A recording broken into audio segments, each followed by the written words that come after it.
What up? All my scientists, my artists, my philosophers, my geneticists, my roboticists, my biologists, my archaeologists, my astronomers. Let's get busy. This has been Busy Boom. from the Burbs. 3 to the 2 to the 1. Good morning, good afternoon, and good evening, ladies and gentlemen. This has been Busy from the Burbs, broadcasting to you from Osaka, Japan. I'm joined by my co-host, AJ McComb. AJ, what's up? How's it going, everybody? I'm here in Anderson, South Carolina as well, ready to get busy. Get Been a while since I've been on. Yeah, man, we miss you, man, but you know I'm holding it down. We always got Life the cord. happens. Yeah, life does happen, certainly. At the speed of life. Yeah, At it does, the man. speed of life. Ain't slowing down for nobody either. Nah, man, it's not. Just like Harrelson was not slowing down for anybody as he was trying to fish around for a Bluetooth cable, almost getting into a car accident, texting on his phone while he was talking to us. And if he's listening to this, we're watching. Yeah, we're always watching, Coleman. We're watching right now. We're looking at you in the bathroom. We see you. I'm on his in-car camera, so I can see what he's seeing right now. Yeah, we hacked into his into his car, like fucking. We touched on this a while back about being able to hack into cars, and I'm actually on right now looking at him. Looking at his pee hole. Got his phone in his hand. Nah, I don't know if that's his phone. Let's not by his lap, so.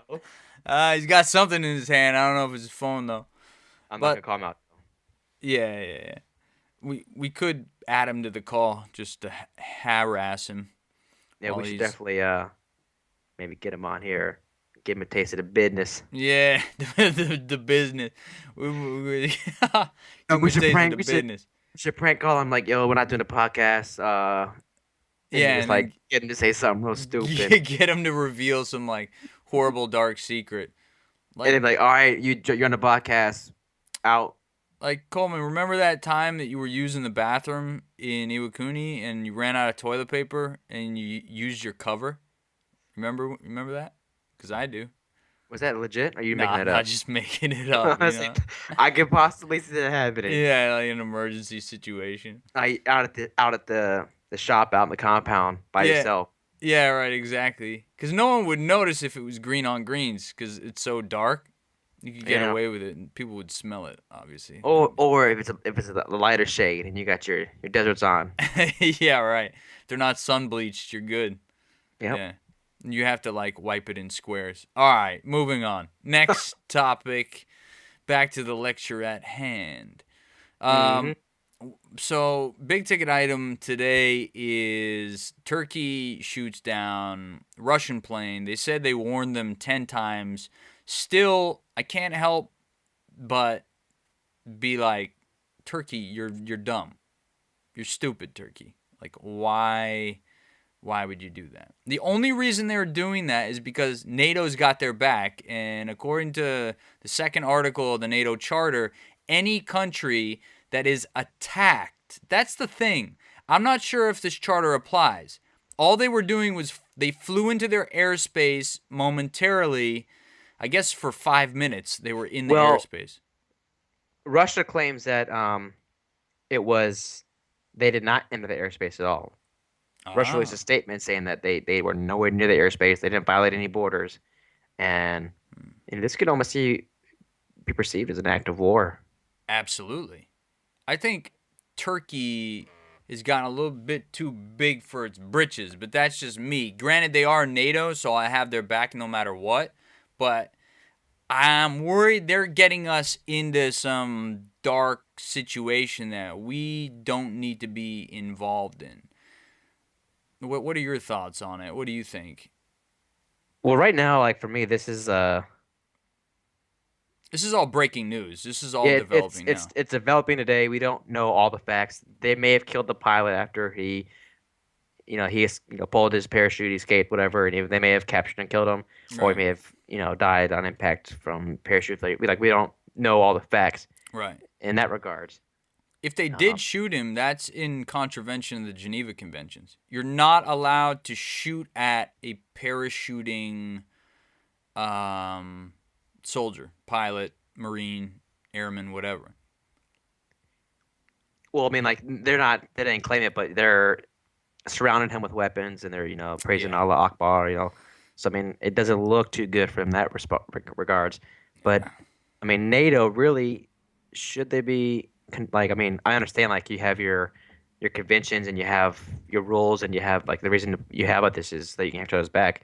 But I mean, this, in my opinion, NATO should just be like, hey, you got to deal with Turkey. Turkey, you got to deal with Russia now. Yeah, that I mean, we basically just be like kind of turning our back on Turkey. I don't know what it would say. It was like I don't know how that would inform the rest of the NATO alliance because then the rest of the NATO members would be like, I don't know if that's a crack in the NATO armor that the NATO countries would accept. And didn't you read the official statement from NATO, which was that we stand with our NATO partners or whatever, right? yeah, basically, we support Turkey is what they said. I have to pull up the article again. Yeah, I closed it out on accident, but basically what they said was, we stand by our NATO allies, Turkey in this case, right. and whatever that needs to be done or is going to be done. I don't know what they actually meant by that because it was like a snippet. It wasn't like the full on article. They only mentioned what saying that they're going to stand by them as far as Right. the NATO ally is concerned. Yeah, so that's your standard boilerplate response given the magnitude of the agreement that is NATO. They've surprised no one in issuing a statement like that. What's interesting is that here you had the Paris attacks happen, right?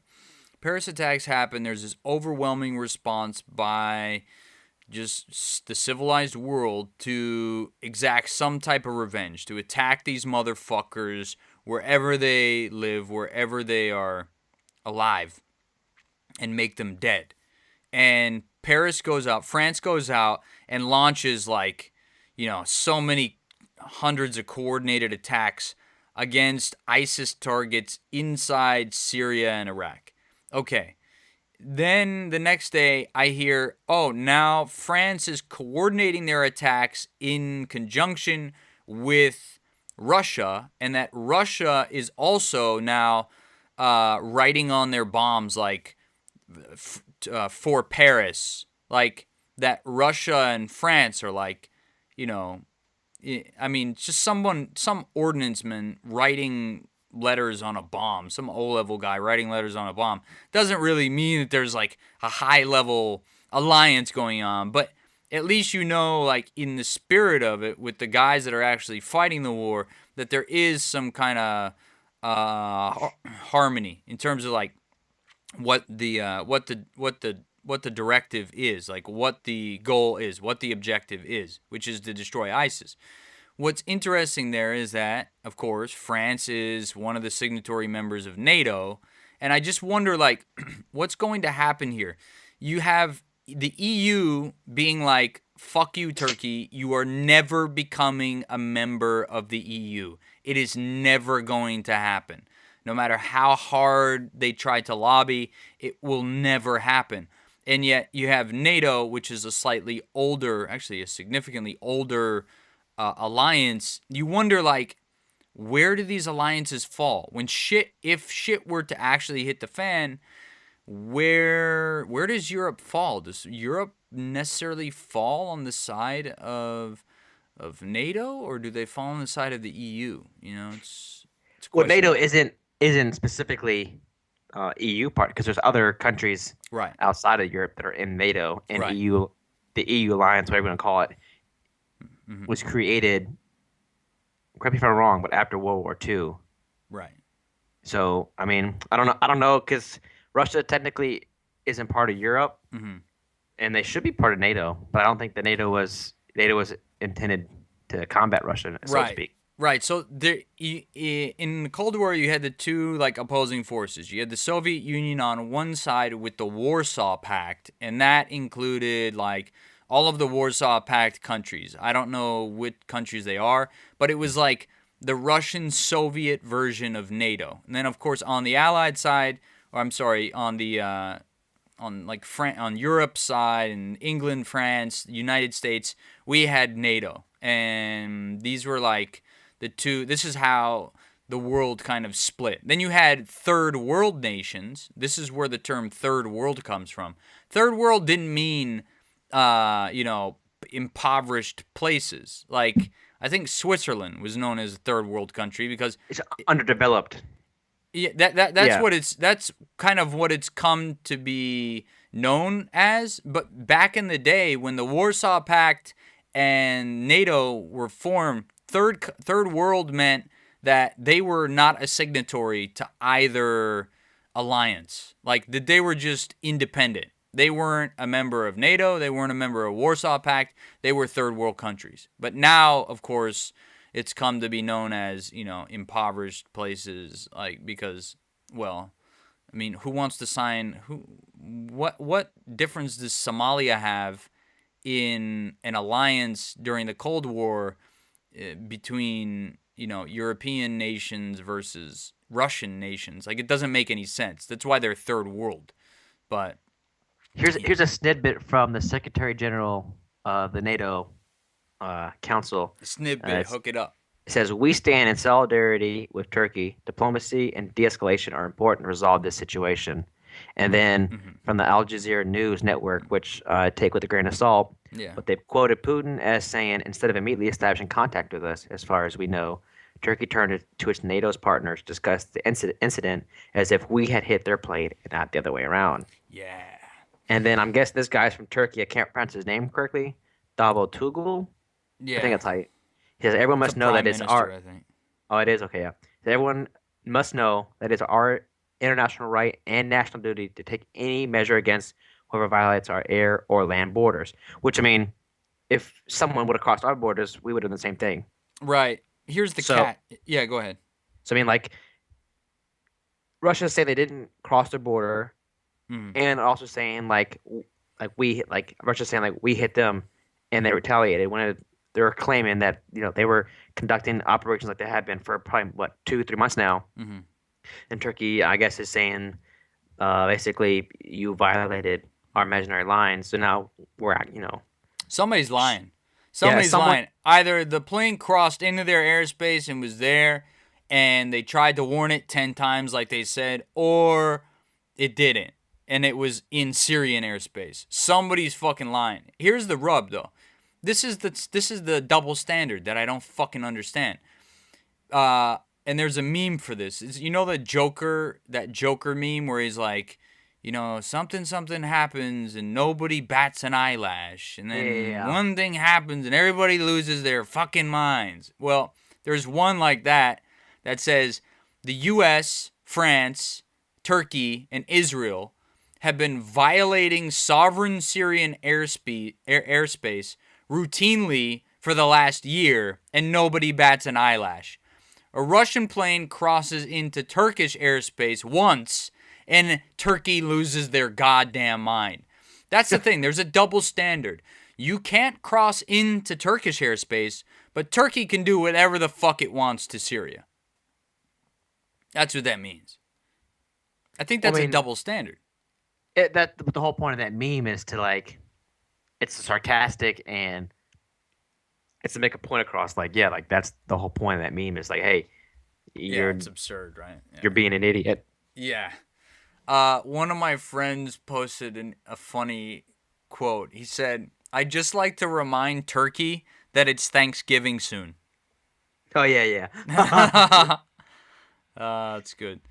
Chicago officials release. So, in other news, let's shift gears a little bit.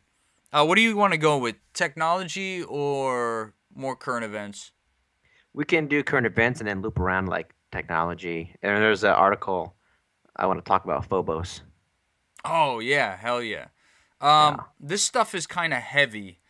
Why don't we lighten it up a little bit first before we get into this? Well, talk about the LiFi stuff. Our first, LiFi, a TED Talk, I think from 2011. I'm trying to remember the guy's name. Harold Haas or something like that. Harold something. Anyways, he talked about a technology where LED lighting can be used as a data signal, be able to transmit data. And the Awesome. title for this article is LiFi has just been tested in the real world and it's 100 times faster than Wi-Fi. 100 times faster.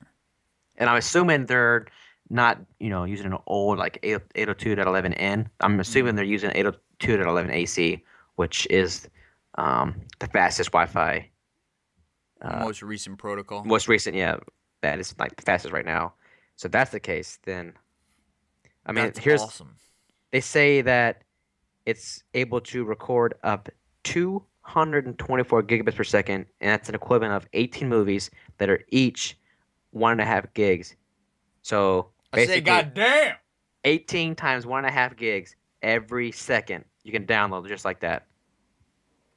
So, I mean, Wow. but they're like, I don't know, like the target to the workplace because that's all the article talks about.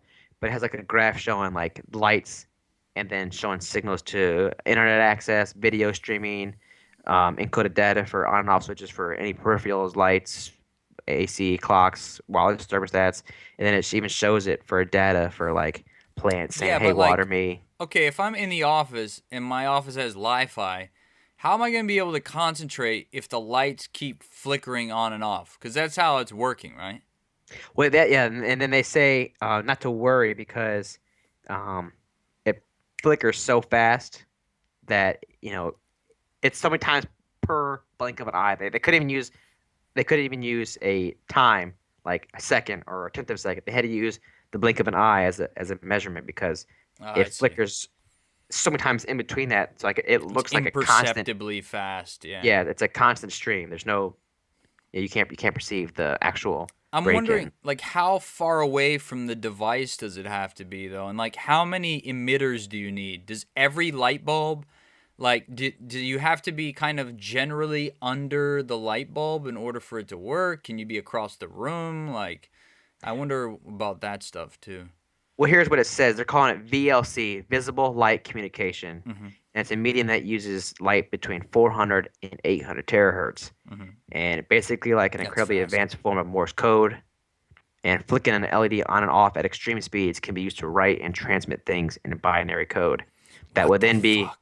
encoded and decoded into data, ones and zeros. This is like photonic communication. There is a series of books written by Isaac Asimov, who is the author of I, Robot, among others, and he's seen as like one of the foremost science fiction literary minds of the 20th century. He wrote a book series all about robots, and there is one that is about a bunch of robots aboard this relay station that uses lasers to communicate, to give communication through deep space. So in this future world, and this has actually been forwarded by optics scientists and people that deal in like photonic communications and so on and so forth. It's like you could use a laser to transmit data at a much faster rate, but the only problem is you have to keep the laser focused on the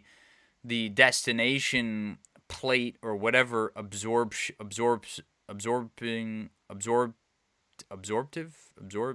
whatever. Absorptive or Yeah. absorption?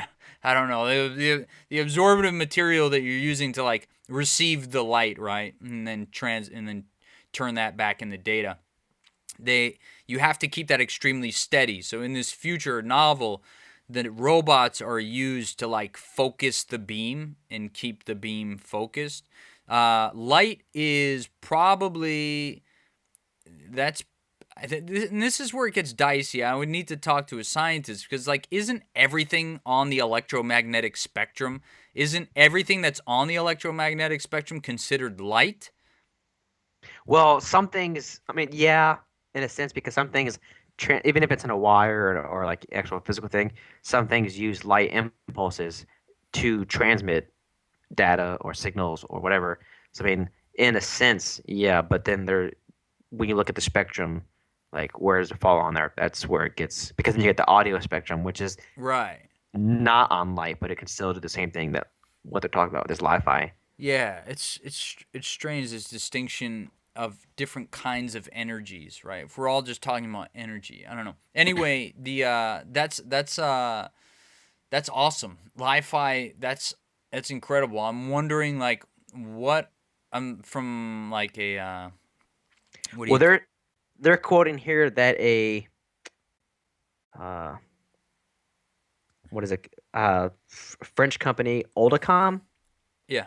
or Oledcom, is in the process of installing it in its local hospitals.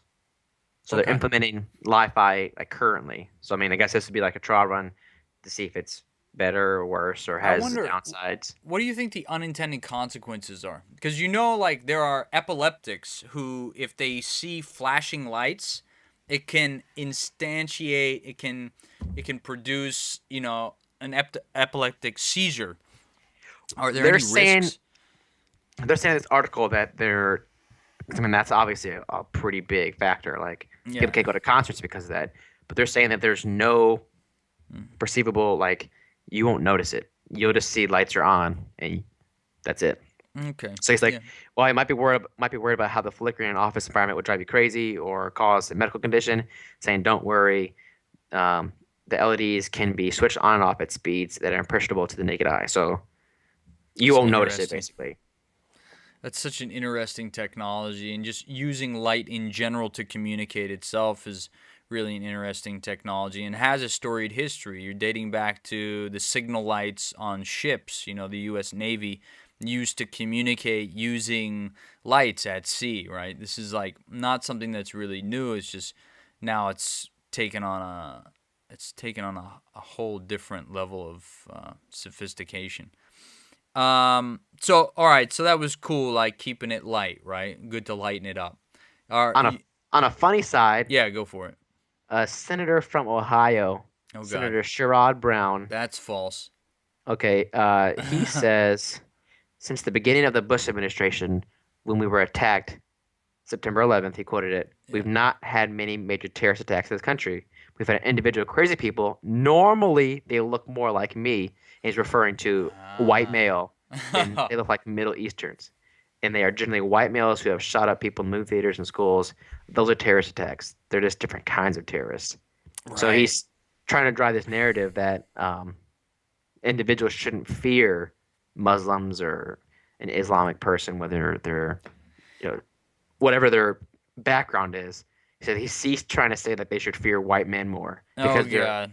they're more likely to be crazed gunmen, and he has it quoted as terrorists. No God. But this is the point with that is like, if he's speaking in response to the fear that many people have about the Syrian refugees, then yeah, I can understand that. Like the vast majority of Syrian refugees, and we've accepted like over 780,000 or something, I don't know, since the beginning of the Iraq War, that only 12 of them have ever been, involved in any issues insofar as the DHS is concerned or otherwise, FBI.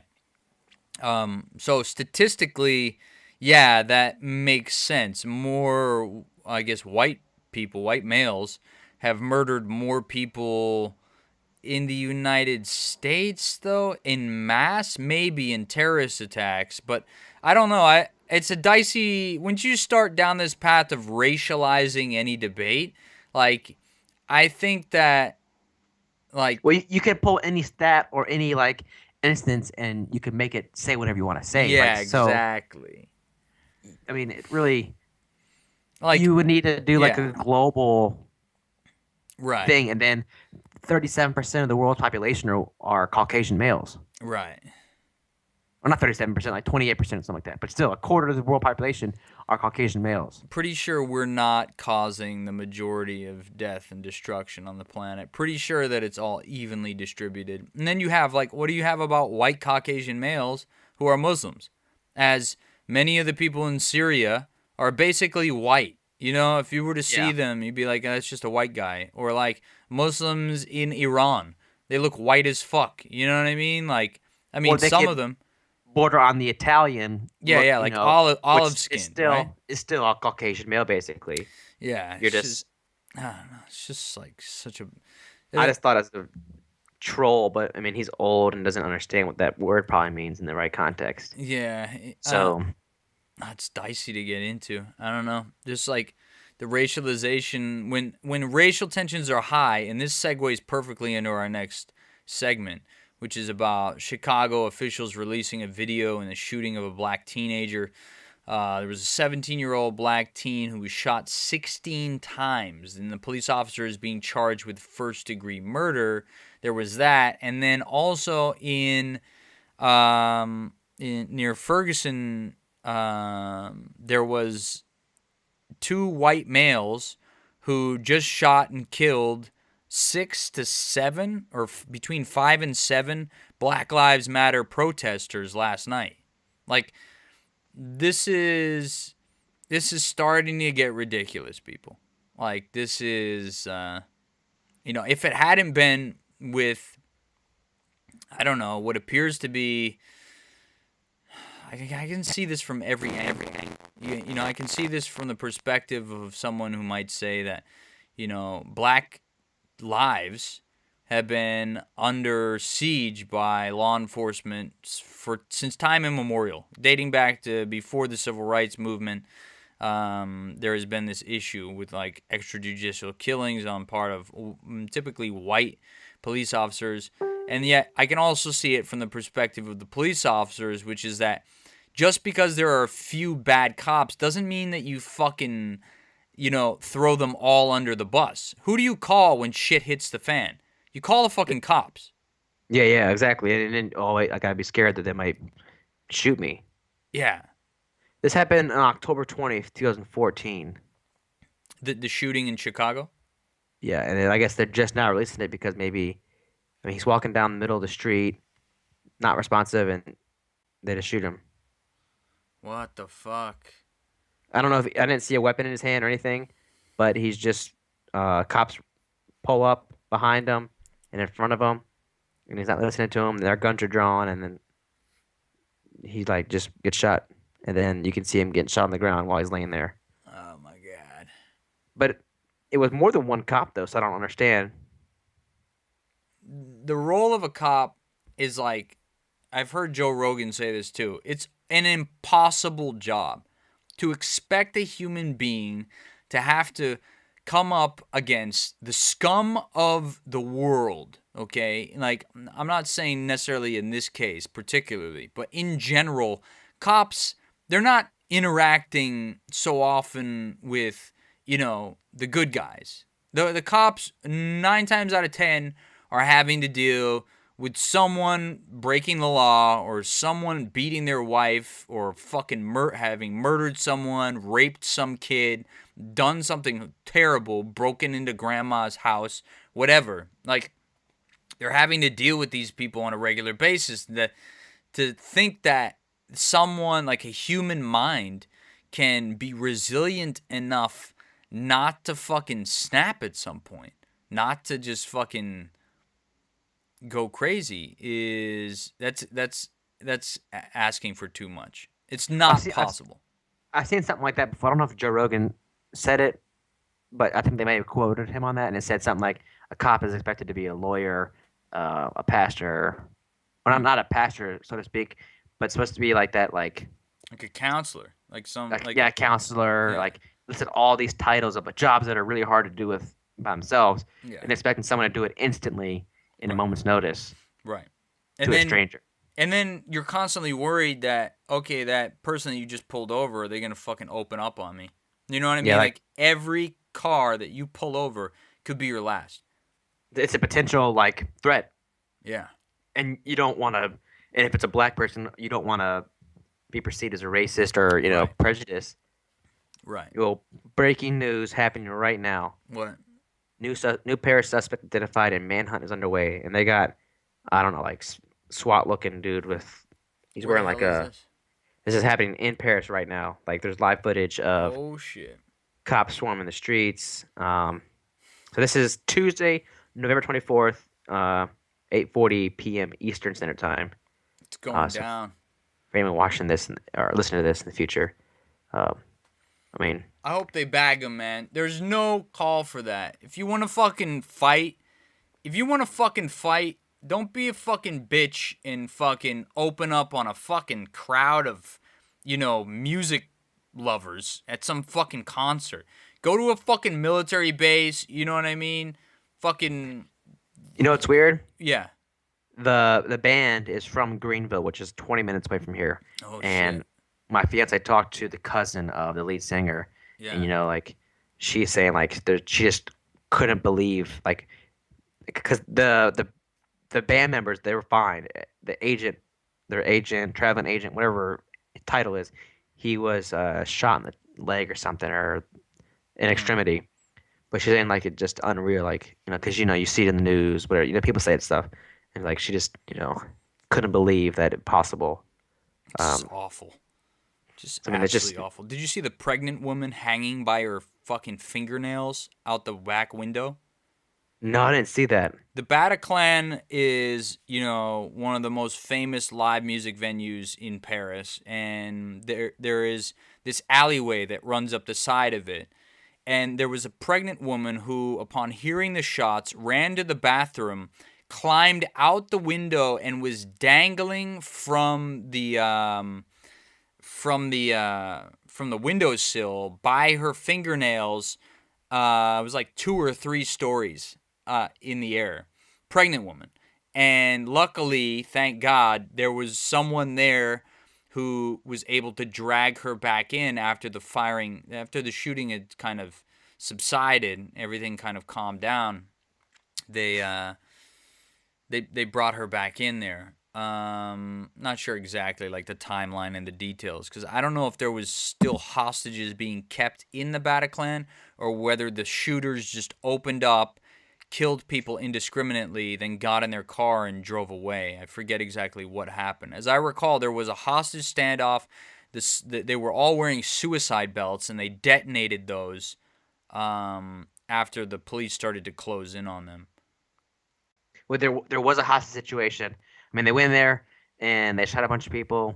A horrific scene, and then they got surrounded, and then they basically stood off for a little bit, and then killed more people, and then eventually met their demise. So, what do we know about the hostage takers? One, none of them were Syrian refugees. That was an idea that was floated almost immediately, especially by like the Trump constituents who were like, don't let those refugees into our country because they're just going to, cause terrorist attacks or whatever. Like, that's what people were expecting and they were looking for that. Trump, I guess, was probably salivating at the possibility of that being the case, which it was not.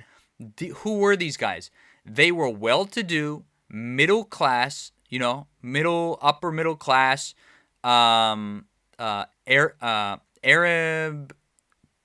French citizens and Arab Belgian citizens. They were citizens of these European countries who are just they feel dispossessed and disenfranchised. I guess they don't feel like they have what society owes them or whatever, and they decided to commit this terrible act. Many of the ISIS fighters are European in origin. You have many ISIS fighters that come down by way of Turkey, and Turkey lets them cross the border into Syria to fight Assad, to fight the Kurds, or whoever else they're going to fight in order to be part of ISIS to establish this new caliphate, which would be this super Islamic nation in the Middle East. That's who they were. They weren't Syrian refugees fleeing a war zone to come to Europe to cause more terrorism. They were fucking well-to-do, middle-class Europeans, and what's why it's fucked up is because it's not what you'd expect. You'd expect it to be these kind of battle-hardened Afghani war criminals, terrorists who are using the refugee status as a cover to come into Europe to cause these terrorist attacks. But it's not. That's not who's doing it. These are fucking like the sons and daughters of doctors and dentists. You know what I mean? Like and college professors that do this shit. Well, I mean, and they're gonna try and portray them as like, oh, they were turned extremists through, online means or through communications to any type of extremist group. But I mean, I mean, I don't know if they've actually nailed down like because ISIS claimed the attacks were perpetrated by them, but I mean, they could just be saying it because it's part of their ultimate mission or whatever, you know?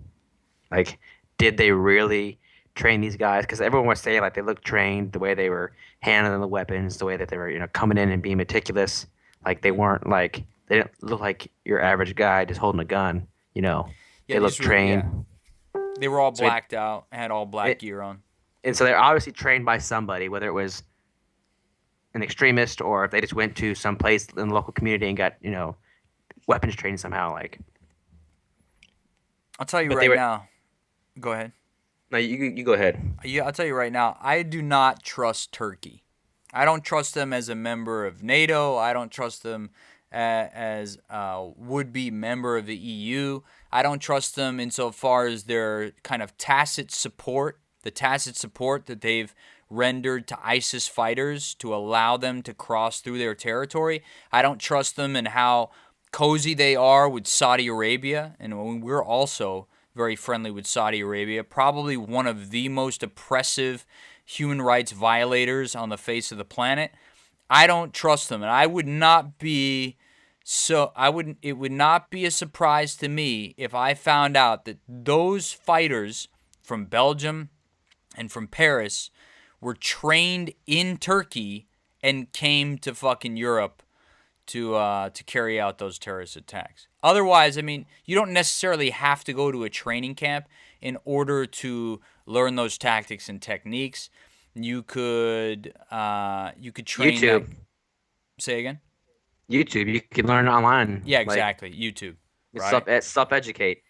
Yeah, The internet is very powerful in more than one way. yeah. To learn squad tactics, all it takes is an internet connection, of which there are many. So, Hmm. uh, okay, so there was that.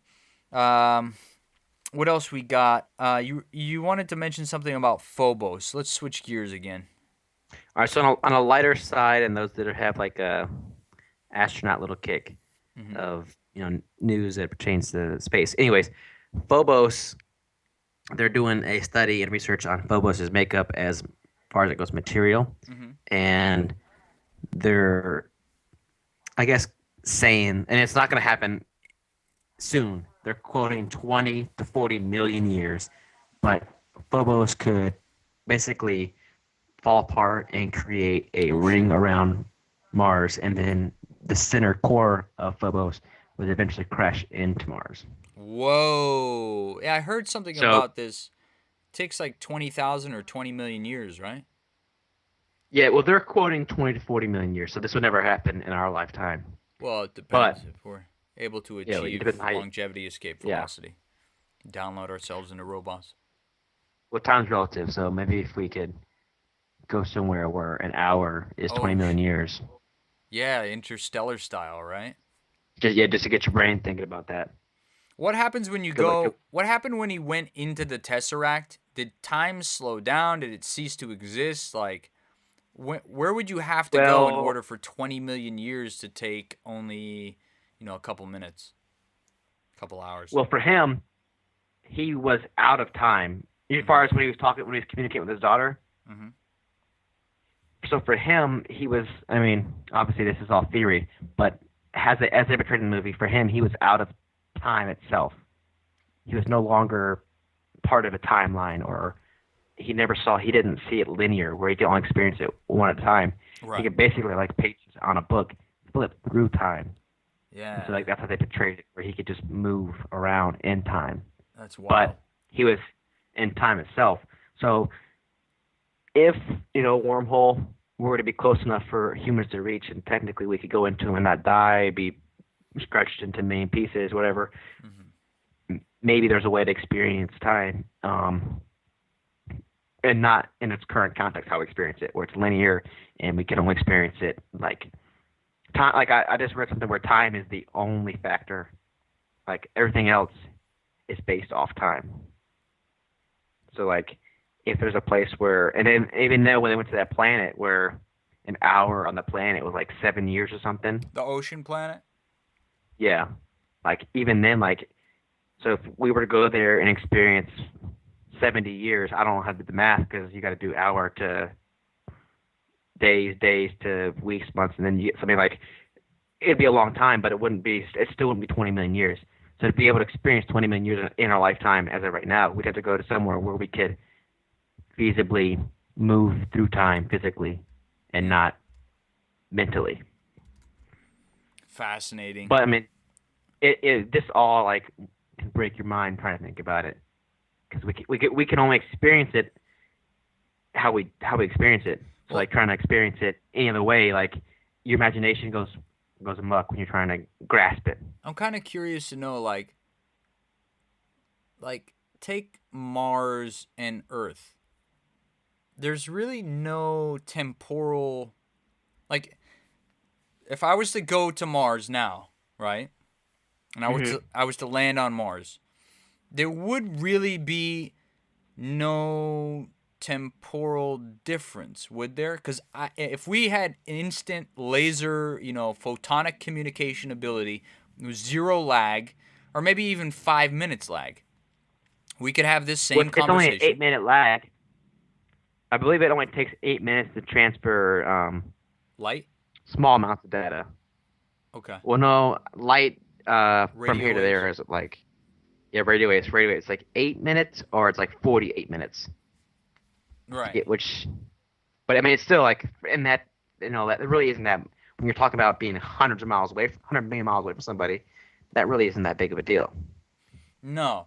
But I'm wondering, like, would events, because I'm so much farther away from planet Earth, right?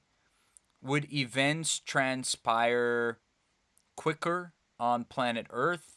And if I went back to Earth, from Mars, like, what's the temporal difference there? Is there anything? Or does that not matter? I've read a lot of books about traveling to Mars, and I don't think it's a big enough factor. Okay. Because the gravity there is only a third of what it is here. And you're also able to keep time with Earth. Right. So you're really not losing or gaining anything when you go. And a moon day is similar to an Earth day as far as like the amount of sunlight you experience. Mm-hmm.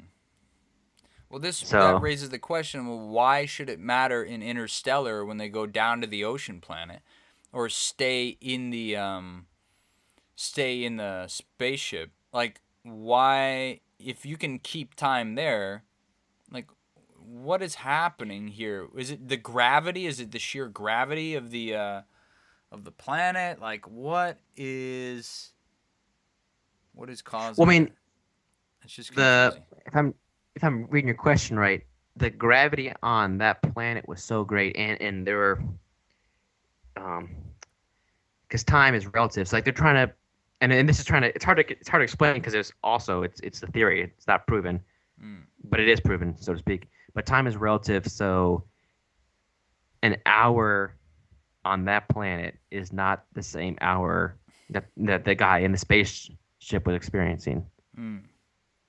So, and it has stuff to do with the gravity, of course, and how time elapsed while they were there. So they experienced the same time, so to speak. Yeah. It's just that their time was significantly shorter than time off the planet was. So you're familiar with Einstein's clock experiment, right? Or his thought experiment?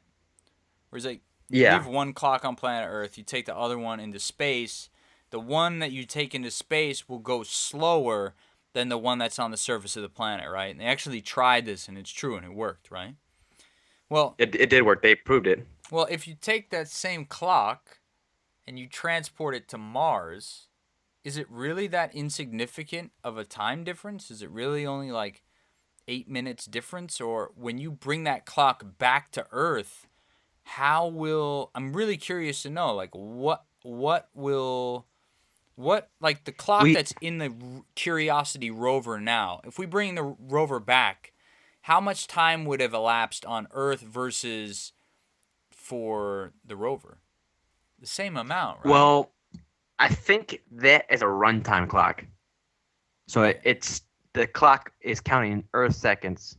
Well, seconds as far as it's concerned to us, It's counting like so like ever since it was turned on and launched, it's counting 1, 2, 3, 4. So Ah, I see. Not it's relative not to counting time, Mars. yeah, or space. It's counting time relative to how we perceive it. Okay, yeah, now it makes sense. All right, let's clear it up. All right. Yeah, that was But just kind of a mind fuck. You really can. These concepts are like black holes in that you really can just get pulled into their gravity and ripped apart by them. You're right. I mean, it's and then we obviously we don't know still, Yeah. so to speak, on how it actually. I mean, it could be totally different from what we think it might perceive to like actually be or actually happen. So I mean, it's something that I'm curious. I hope that we could figure out the Uh, relativity of time in actuality while I'm still alive. yeah. If we could unlock that mystery, I mean, it would definitely open doors. I'm reading some other headlines. I see your LiFi headline. Severe blow. Al Qaeda suicide bomber takes out leadership of key ISIS brigade. Here we have evil fighting evil. What else we got? You got anything else? It's kind of on the sports side, NFL. Um, a player was fined for a year for smoking weed. Oh, A come on. year minimum, and it could be for the article I read, it could be extended after his year of his probation. Meanwhile, a player physically assaults his wife or fiance, whatever it is, and verbally, and he's caught, saying, "I'm going to kill you." He got suspended for 8 games and got it reduced down to 4 game suspension. Oh, What come kind on. of precedents are they sitting there? Like That's so fucked up. domestic violence is so much more acceptable That, than that reminds me of Chad recreational drug. Mendez. Chad Mendez, I think it was Chad Mendez, was whatever. He was suspended for 5 years or something from the UFC, from fighting. And what the fuck is that shit? That's a career ender. You suspend a fighter. You have a limited window as a professional athlete, whether you're a baseball player, UFC fighter, whatever you are. You have a limited number of years that you are physically viable given the current technology. I don't know in the future with stem cell injections, maybe athletes will be able to play for much, much longer. But you have a limited window. And if someone is saying like that, like you said, like two things are fucked up. One, they're smoking weed and you suspend them for any amount of time. That's absurd. Two, you suspend them for smoking weed, but for someone that beats their wife, you suspend them for fewer games. And that defies explanation. Yeah, it's like what are your values? Like I understand they have rules and regulations set in place, Mm-hmm. but those things need to be changed. And like, I mean, really, you should only, even if you do smoke weed, you shouldn't get suspended for it. Mm-hmm. Right. I mean, as far as I know, it's not illegal to consume it. It's illegal to possess and distribute it, Yeah. right? Right. Because you can't get in trouble for admitting to smoking marijuana, but you can get in trouble for admitting to possessing and distribute it. Right. Yeah. I don't know. Possession and distribution, but not. Yeah. Consumption is different, right? Yeah. I don't know. I just feel like I feel like a they're lot just of the. showing. I feel like a lot of these It's like rules are bullshit with performance enhancement.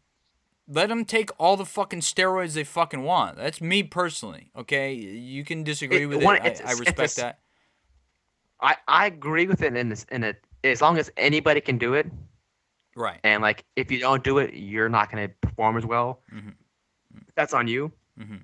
But I do feel like, especially in baseball, because if you look back at it, in the steroid era, Mm-hmm. the Yeah. average like home run a year for a guy is like 50 to 75, to where now it's like 20 to 40.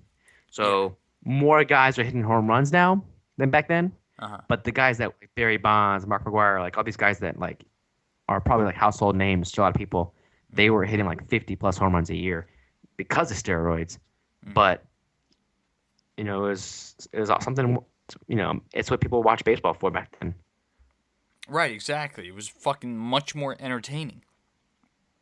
If you just let these athletes safely and responsibly performance enhance, I think one, we wouldn't be so hypocritical, because where do you draw the line at performance enhancement? Like, you have two camps as far as I see them. If you take them to their logical extremes, they are one, genetics. You're either born with it or you're not. And the other side of it is, no, you have to do things to improve your condition because you weren't born genetically perfect. So we have two camps taken to their logical extremes. Now, if we were to go with the you are born with it or you're not camp, that would mean no one can practice, no one can, you can't wear clothing, you can't wear cleats, no performance enhancement whatsoever. You have a set number of breaths a day that you can take, set number of calories that you can eat. No one can be performance enhancing. On the other hand, taken to its logical extreme, you would have, people can do whatever the fuck they want, provided that they're being safe about it and responsible. And the only thing that I can see, the argument that I see that's made often, is that this would send a bad message to children. If you were to say, oh, well, the only way that you can get into the majors is by taking steroids, that this would produce like kind of a deleterious societal effect, like more at large with people in high schools and stuff. But I think that happens anyway. People are going to be professional baseball players, and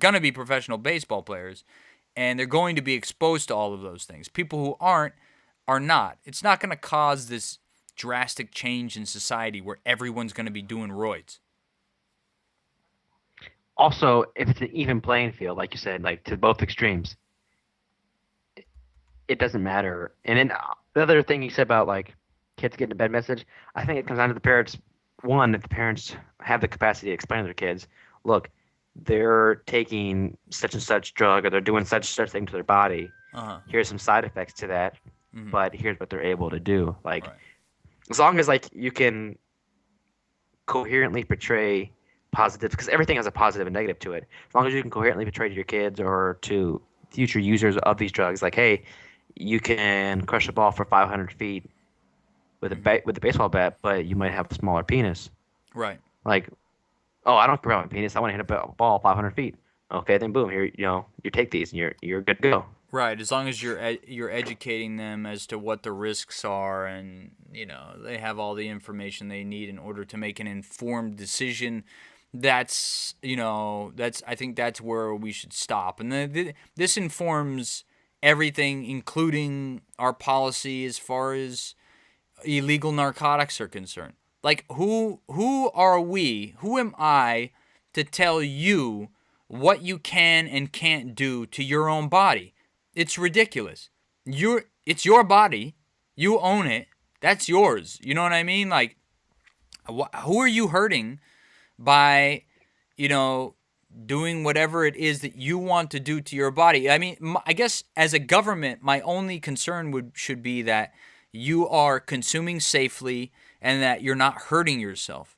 You know what I mean? Whether that's heroin or cocaine or whatever it is, my goal as the government should be that whatever you're doing, I don't approve of it. I'm not approving of your use of heroin or whatever the case may be. But if you're going to do it, I want you to do it safely, and I want you to be aware of the addictive properties, and I want to make sure that you are not succumbing to full-blown addiction, and that should get the medical treatment that it deserves. Well, then you just regulate it like anything else. Right. Like, I mean, I don't think the government should have a hand in anything about that. Like, if you want to do heroin, like you said, do heroin. Right. Now then, if you want to be able to inform and have like addiction-free centers where you can go at taxpayers' money, hell no. But as your own money, like if you get addicted and you want to seek help, here, pay out of pocket, and you can come in here and right. possibly get free. We shouldn't be regulating get free of your addiction. Yeah, we shouldn't be regulating it, and we shouldn't be, attempting to, I don't know, like manage the fallout from it. We should be empowering people to be the responsible adults that we are, and we should stop treating people like fucking babies. People are grown ass adults. They can make their own decisions. They can fail. They can do whatever it is that they're going to do. The argument that's made is that, oh, but there's an ethical imperative to see to it that everyone lives a wholesome and a healthy life. Yes, that's true. But to what degree?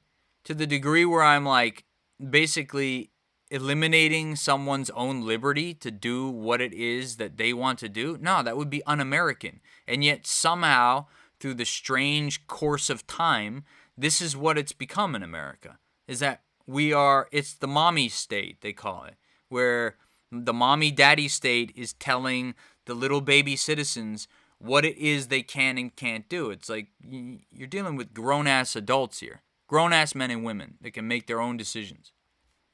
I saw a graphic where it said, we live in the land of the free, where I'm a free person, but I can't collect my own rainwater. I have to have a license to fish and hunt. I can't buy something without being taxed on it with the money that I was taxed earning. And like it just said all this stuff of like what the government is now regulating, and even health insurance. Like I can't do anything without some form of government regulation on it. But we live in a free country. Right. Yeah, right. We live in a free country. You're free to do exactly what we tell you to. You're free to do as we please. Yeah, right. And as you please, as we please. Right. Man. Well, good discussion today, AJ. We're nearing the top of the hour. Do you have anything else? I'm trying to think back if we missed anything or skipped over anything we talked about in the pre-show. I would have liked to prank call Harrelson. Oh yeah, you want to get that in? Let's get that in. Let's see if we can do it real quick. Okay, what's the setup here? What do we? We'll say we just finished recording and we wanted to see if he ever got his. What he was talking about before we came on. He was going to meet somebody. We could tease him about. Oh god, yeah, this is juicy. All right, let's get him on here. See if he answers real quick. What if he answers mid-coitus? Oh. We hear in the background. Here we go. This would be spicy. So if he answers, Let's see. like, yo, we just finished. He could be getting his DW'd right now. That's probably maybe what's happening. We'll see if he answers. We should get Weekly on here too. For one Definitely of these. get him on here. Oh, that would be awesome. We could get him to talk about his favorite RPGs. And Dude, he's he awesome plays. dog. He's got some knowledge on that stuff. To be for real, like He does. I never see someone and like play a game like that to where like you played it for 5 minutes and then he automatically knows everything about it and how to. He knows everything about it, and he plays so many of them. Like if Weekly was a game designer, I would play that game. It would probably be a really fun game. Because, Weekly wouldn't make anything that's, like, too stupidly complex for no reason, He didn't pick up. He must be getting his DW'd. That's all right. He's busy. He's busy. He's getting busy, yo. Showing her the business. No, or him, but as the case may be, as Coleman is obviously using Grindr. Yeah. To set that up. But I lived with Josh for a year and a half, Mhm. and he was always up to date on new games coming out, especially in the RPG category. And I mean, I definitely could see him designing something that would be inherently fun to play, but not too complicated to where you have to die 150 times before you can pass something or collect something or finish something. It would be an enjoyment to play, so to speak. Did you ever play any of the Zelda games? Growing up, yeah, I mean, we had every console ever created since Atari. So I mean, growing up, any game that you could think of, we played it. There was something so elegant and so simple yet so sophisticated about the Super Nintendo Zelda game A Link to the Past that to this day has not been replicated. nowadays everyone's into photorealistic characters and all of these upgrades, and there are all these trades and like different skill trees that you can level up. A Link to the Past was just simple, straight out of the box, really simple controls, and just an engrossing world to explore. And it was a really well designed game. I'd like to see some more games like that were like simple but sophisticated. I mean, yeah, it was simple. It was a 4 button or what, 6 buttons. You got your D-pad, then you got your buttons over here, and that was it. You know, there wasn't anything else complicated. You didn't unlock talent trees. You didn't have to spec in your specialized attributes. It was just you went around, killed stuff, collected stuff, and that was it. But it was Yeah. fun for hours of entertainment, just able to right out of the box, like you said. Yeah.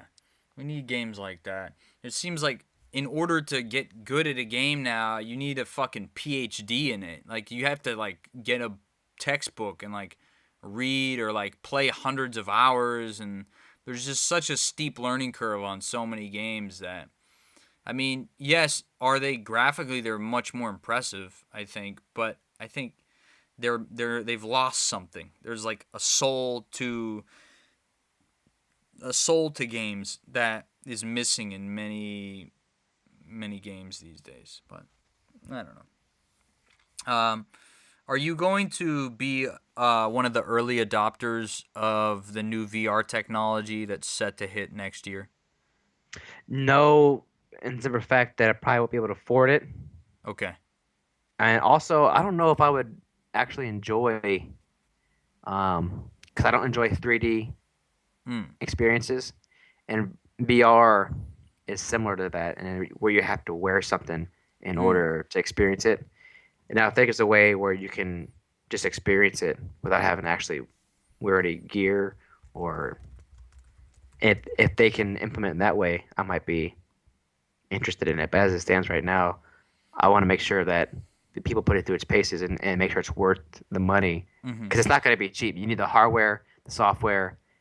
I mean, like all the stuff that goes into it. You need everything to run it, and it's just going to be expensive for the early adopters. The Like if I'm, Oculus Rift is retailing at $350. yeah, but then you need some sort of driver for it, Okay. like as far as like a computer, or like you need it to like the Mhm. input needs to come from somewhere. Yeah. So that's just an output Well, of what you're going to be actually experiencing. I didn't adopt the iPhone until the 4th generation. I had an iPhone 3G, Hmm. which was the second model, Mhm. and I didn't have one from 2011 to 2014 because I was in Japan and I Right. didn't have a phone. Right. But when I came back, because it was familiar, I've been using iPad and stuff, so Mhm. I've basically been an early adopter of the iPhone. Do you And I mean, still have the 3G, or do you have a 6 now? I had the 6S. I returned it because back then they were buying them, and they still are buying old phones. So I returned it in, and I got a discount, and then got the new phone. So I mean, I never have kept my phones Hmm. because I returned them back in Yeah. to get the newer one. What generation for the VR technology would you, or augmented reality? Because you have things like Magic Leap and these other augmented reality systems. Like I think Microsoft has one too. I forget the name of it, but If um, if they can make the second gen more easily accessible, as in cheaper, mhm. and require um, less gears, like if you could just put on glasses Hmm. and that's somehow like simulates a virtual reality for you, Mhm. as would something like a whole. Because right now, everything that they're simulating is a whole like full on like helmet you have to wear, Right. and even then, it's still not, because you're just looking at like basically a panoramic view right in front of your face. Right. I want to be able to experience it in my brain. You know what I mean? Direct neural stimulation. Yeah, I don't want to be able to. I don't want to do the same thing I've been doing ever since I was a kid, But looking at a that screen. Yeah, but that like direct neural stimulation, I think the technology on that is like a good 15 years into the Well, I mean, future. technology exponentially That's true, yeah. increases. Could be So, I as mean, like, short as 10 years. we could think it might be 10, 15, 20 years out, but it could be the next year we implement a new design and then like oh crap, we can do this with it now. It could be, So yeah.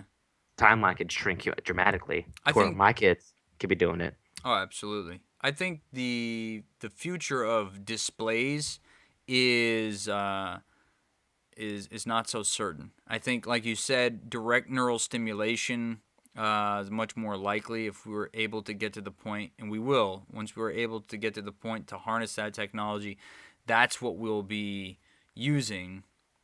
I think that uh, you know, putting a display on your face or looking at a display in general is probably not the way the technology is going to go in the future.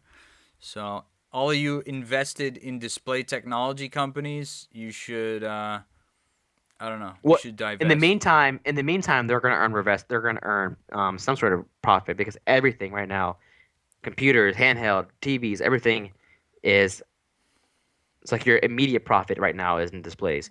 But Yeah. in the future, you might want to change teams or something. I don't know. Yeah.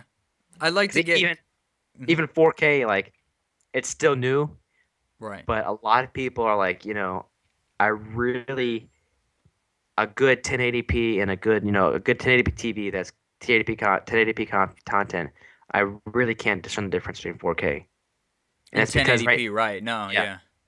and that's because a lot of it's being streamed. But if you're looking at actual native 4K content on a native 4K display, I'll it's forget it. night and day. Yeah, it's Yeah. crazy. But right now, like with Netflix, YouTube, anything that's a streaming service 4K, 1080p. it's basically scaled down 1080p and then scaled back up to 4K. So you lose all those pixels Yeah. to begin with. So I mean, And and most of this, it's not even being filmed in 4K. It needs to be filmed in 4K. Otherwise, you're getting that scaling issue. well, I watched a video on YouTube about it where he said it's not worth it for me to produce 4K content because one, I don't record in 4K. I record in 1080. I record like either 1440 or 1080p, Right. and then I upscale it to 4K. I Right. downscale it to upload to 4K, and then it upscales back to 4K as an option. And So then I mean, even if you get it uploaded and filmed in 4K, the likelihood that the consumer out there has a 4K display to be able to enjoy that content, probably not that likely. Also, the bandwidth required for 4K is much more intensive than, 1080p, which can, you're gonna need Li-Fi yeah, to stream 4K content effectively. Li-Fi. To get the actual native 4K image, you would need Li-Fi. Yeah. Let's try Harrelson one last time. If that doesn't work, then we'll just wrap it up. But good talk today. If you have any questions, comments, concerns out there for the people listening, please give us an email at getbusypodcast@gmail.com. And if you have any suggestions for guests or you yourself are a guest who would like to be on the program, please email us. Also, click the PayPal link. We are sustained almost completely on listener donations. So we would appreciate any support you can give us in that regard. I don't think he's gonna pick up, brother. Yeah, I think he's busy. You know what I mean? He's he's getting it in, getting busy. All right. Well, thanks again, AJ. Thank you everyone for listening. AJ, you got anything for him before we hang up here? No, I'm just, that's the usual. Much love. See you guys next time. All right. Thanks everybody. World peace. Peace.